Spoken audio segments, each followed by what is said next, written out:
Salut tout le monde et bienvenue sur Marvel Reporter, la chaîne de l'actualité Marvel. Aujourd'hui je suis avec Alex. Salut tout le monde. Et on se retrouve pour cette 13e édition de C'est quoi les news, notre rubrique hebdomadaire ou presque sur toute l'actualité Marvel. Alex, je te laisse présenter le programme de cette semaine.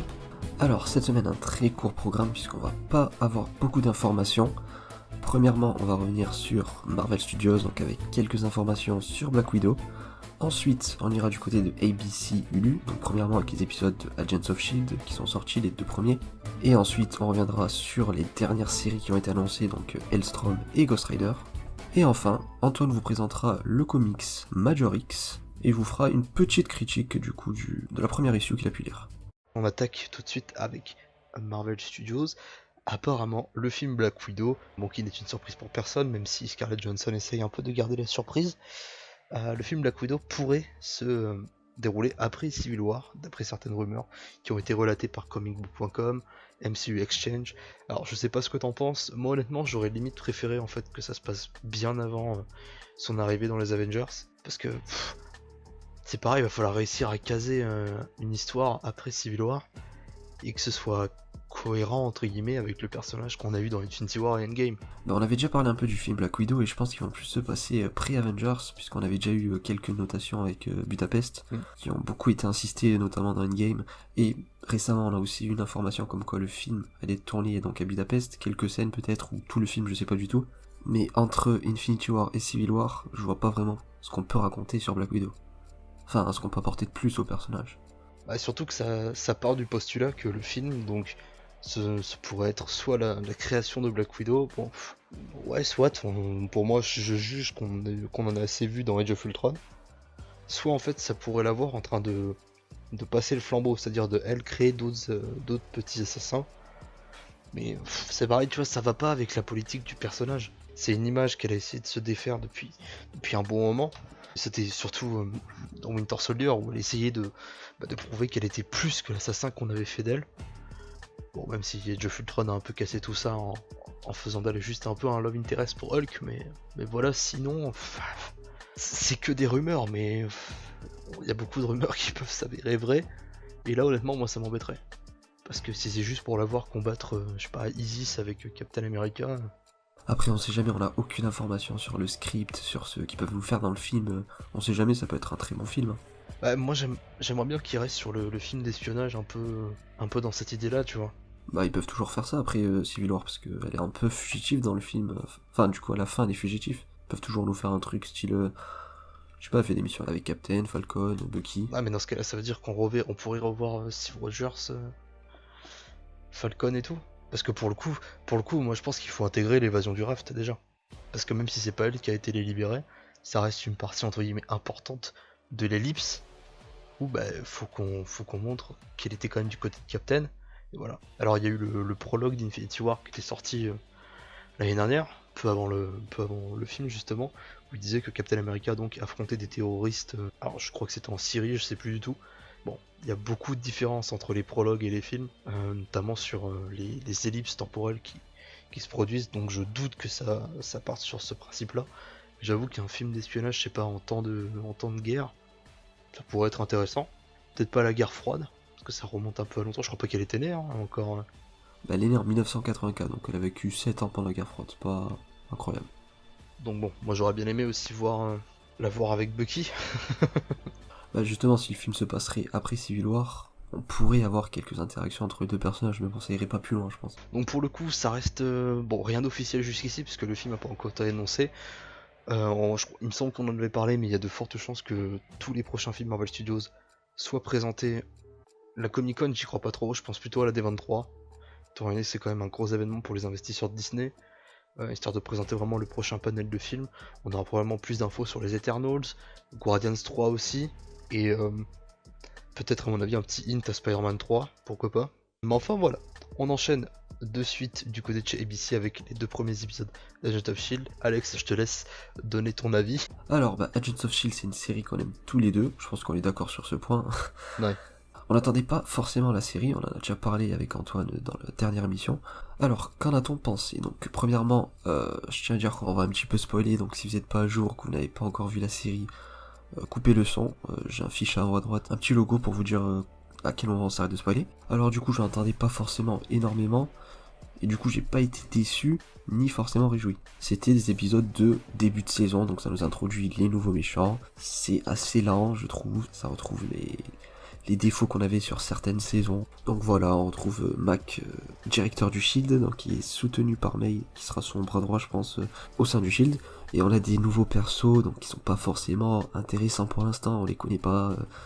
Je pense à la petite relation de Yo-Yo avec, je sais plus du tout son nom tellement que ça m'a pas forcément marqué. En soi, je trouve que cette lenteur des épisodes, elle est un peu expliquée par le manque d'action dans la série. Parce que dans les saisons où on pouvait avoir Daisy qui se battait tout le temps et tout, là, elle se bat dans l'épisode 1 et c'est fini. C'est les seuls combats. Et dans l'épisode 2, on a un mec qui se bat avec justement les bad guys et c'est tout quoi. Ouais, encore, tu sens que. Il y a juste elle qui est là pour apporter de l'action. Yo-Yo, il y avait du potentiel avec le fait que le personnage soit rapide, entre guillemets. Il sert juste à rien. Enfin, puis même, il est insupportable. Je me souviens qu'à l'époque, déjà, alors je me souviens plus si c'était la saison 3 ou la saison 4. J'avais écrit une critique à l'époque, souviens-toi, le van de Louis. Mais j'avais parlé du Yo-Yo, et comme on s'était un peu concerté pour écrire la critique, même déjà à l'époque, le perso était chiant. Enfin, son côté un peu rebelle hispanique, en fait c'est surtout pour ça, ils ont voulu jouer sur le fait qu'elle soit entre guillemets hispanique, et rien de méchant là-dessus. Au contraire, je trouve ça intéressant. Mais à utiliser, tu vois, des insultes en espagnol pour pas se faire comprendre, ouais, tais-toi. À la limite, autant dans Runaways, parce que pour le coup j'ai enfin fini la saison 2. Pour le coup dans Runaways, quand l'insulte en espagnol, je trouve ça marrant parce que ça colle bien au personnage. Autant Yo-Yo, je trouve que ça fait beaucoup trop. Et là, en plus, les épisodes qui sont lents, pour avoir regardé Runaways en x2 et m'être ennuyé, là, oh, j'étais à deux doigts de m'endormir. Donc bon, c'est pas un début de saison concluant. Puis surtout qu'on a l'impression qu'ils ont vraiment écrit rapido, quoi. Enfin, les 2 premiers épisodes racontent rien. À la limite, le retour de Fitz, mais bon, d'à côté, on le savait. Ouais, il prend plus d'importance dans l'épisode 2, c'est tout.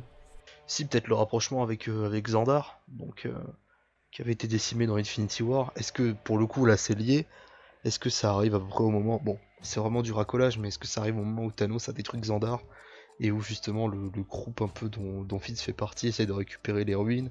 Oui, je pense qu'il y aura quelques références à Xandar, ce sera une petite easter egg comme ils ont pu nous faire sur les dernières saisons, parce qu'ils n'ont pas forcément de gros liens avec le MCU film, donc ils font des petites références. Voilà, et puis vu que c'est après Infinity War, c'est logique entre guillemets que Xandar soit détruit, quoi. Mais pareil pour les méchants, je trouve que là c'est juste mettre une tête connue pour dire ben on veut quand même racoler un peu du public. En fait, ils ont juste ramené une menace d'une autre planète, lui donner la tête de Coulson pour perturber l'équipe. Donc bon, honnêtement, ils ont déjà fait ça avec Ward, où c'était toujours à ramener. Un moment c'est chiant, arrêtez quoi. J'ai l'impression que la série a plus rien à raconter, et en soi elle a plus vraiment d'intérêt, parce que normalement Coulson est censé être mort, c'était la grande figure du Shield. Si à la limite on doit entendre parler du Shield, je pense que c'est dans les films, avec Nick Fury. Point. Après pour voir c'était un peu différent quand même, parce que dans la saison 3 il est totalement mort en fait. C'était Hive qui avait pris possession de son corps, donc mid-saison 3. Du coup, voilà, c'était pas vraiment lui. Et saison 4, c'était un LMD, donc tu pouvais ramener n'importe qui. Il y avait même eu l'autre agent du Shield, agent Triplette, qui était revenu aussi, donc voilà. Là, c'est différent, je pense vraiment que c'est Phil Coulson qu'on a vu, mais d'une autre réalité alternative. Là, qu'il y a eu 2 Coulson. Ouais, je pense que c'est ça, parce que à la fin de l'épisode, quand on voit que May dit Coulson, enfin, dit son nom, et que ouais. Il a l'air un peu perturbé, qu'à la fin de l'épisode, il dit ouais, je connais pas cette personne, mais que on sait qu'il y a un rapport avec ça. Je pense vraiment il s'appelle Phil Coulson. Il a essayé de renier cette identité, et du coup, bah, ça le perturbe quand justement il voit quelqu'un qui connaît son nom, alors qu'il a dit à personne, on va dire. Ouais, ce délire de planète alternative, un peu. Ouais, je sens que ça part quand même assez loin.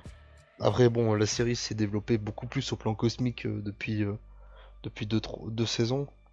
Donc oui, ce serait logique, mais j'attends de voir. Pour l'instant, je suis vraiment pas confiant.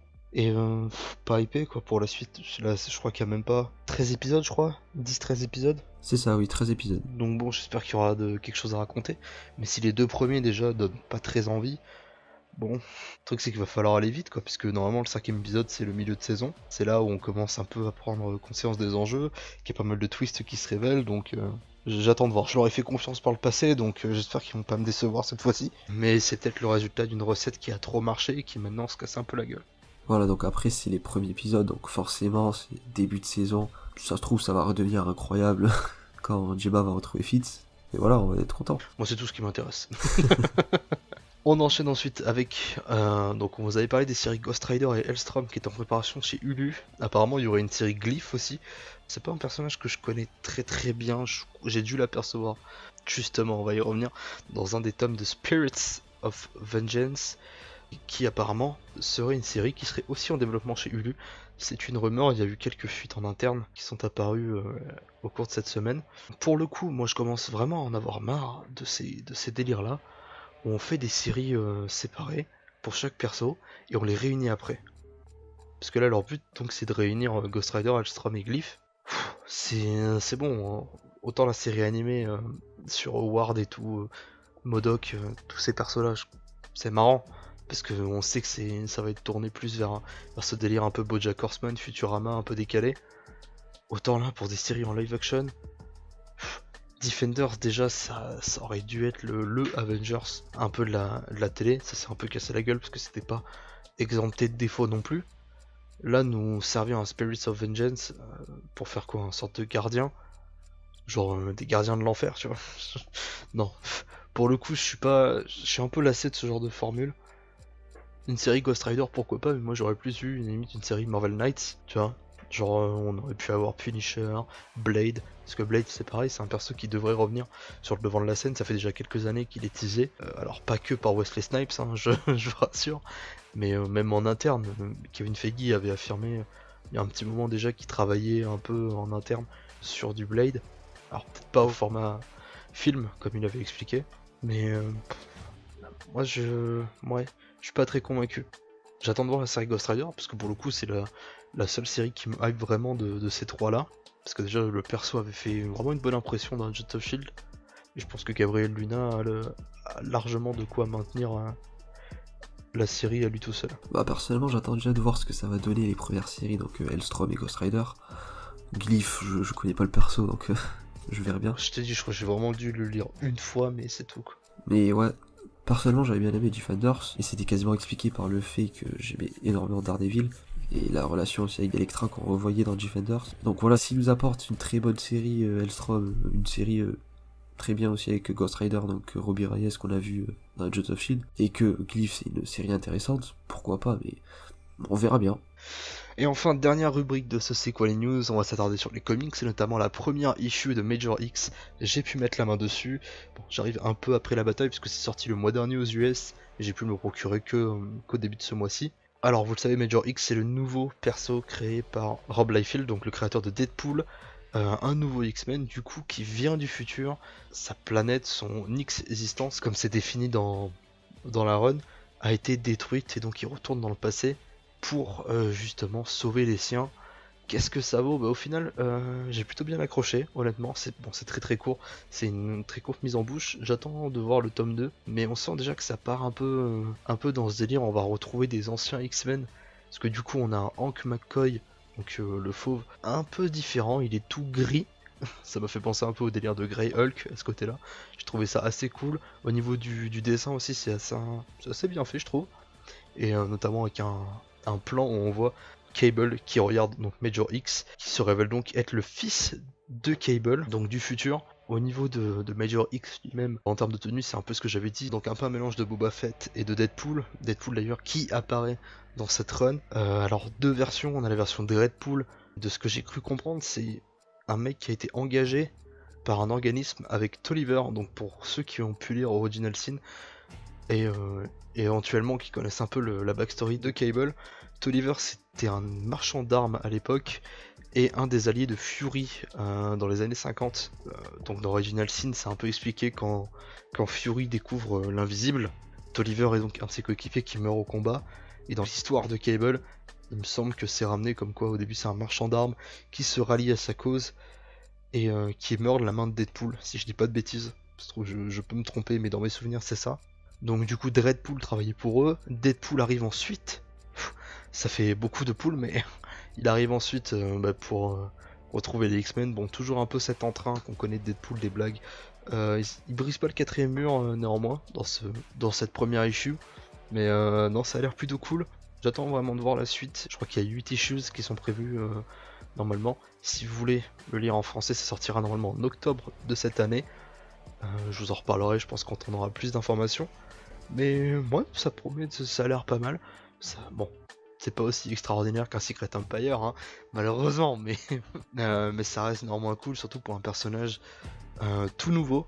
Et bon, même si c'est un peu du déjà vu sur certains points, bah, je trouve que rajouter un délire X-Men où en fait c'est une planète dédiée aux mutants, c'est une planète dédiée aux mutants où ils ont commencé à habiter juste après les guerres des mutants. Je sais pas si ça a eu lieu dans les comics. Pour le coup, je sais pas trop parce que j'ai pas lu de run d'X-Men depuis très très longtemps, donc je saurais pas vous dire. Mais si jamais, foncez, écoutez, hein, ça coûte pas très cher honnêtement, 3 à 4 euros je crois, c'est le prix que j'ai dû payer. Et pour la qualité que c'est, honnêtement, sympa. Je suis un peu déçu parce que j'aurais bien aimé avoir la première impression avec justement le premier artwork entre guillemets. Là j'ai eu que la seconde. Bon, c'est pas grave, on fait avec. Très bien, et du coup, c'en est fini pour les news. Donc voilà, pas trop d'informations cette semaine. La vidéo sera un peu plus courte que d'habitude, ça sera pas trop mal, hein. Je pense pas que vous allez vous en plaindre. Petite information aussi par rapport à la chaîne, donc Chloé nous a créé un subreddit, je vous mettrai le lien dans la description. Si vous voulez aller voir, donc poser des questions, qu'on y répond en vidéo ou juste discuter avec les gens dessus, vous pouvez y aller. Vous êtes totalement invité à le rejoindre. Et une dernière information aussi par rapport à la série Cloak and Dagger. Donc elle sort tous les vendredis donc chez Freeform je crois. Et du coup on n'a pas le temps forcément de tout regarder chaque semaine, même si bon Agents of Shield on regarde. Je dois être à l'épisode 3 ou 4, Antoine n'a toujours pas regardé la saison 1 donc... Ça va, j'ai réussi à rattraper Runaways, là je vais m'y attaquer. Voilà, donc dès que la saison 2 est finie, donc elle se termine le 31 mai, on enregistrera la critique vidéo sur la saison 2, et bien sûr on la sortira, comme ça tous les fans de Cloak and Dagger seront contents. Voilà, donc ça en est fini de C'est quoi les news, on espère que la vidéo vous a plu, n'hésitez pas à nous follow sur Twitter, ou rejoindre le subreddit, vous avez tous les liens dans la description. Je vous dis donc à la prochaine pour une nouvelle vidéo, salut tout le monde. À la prochaine tout le monde.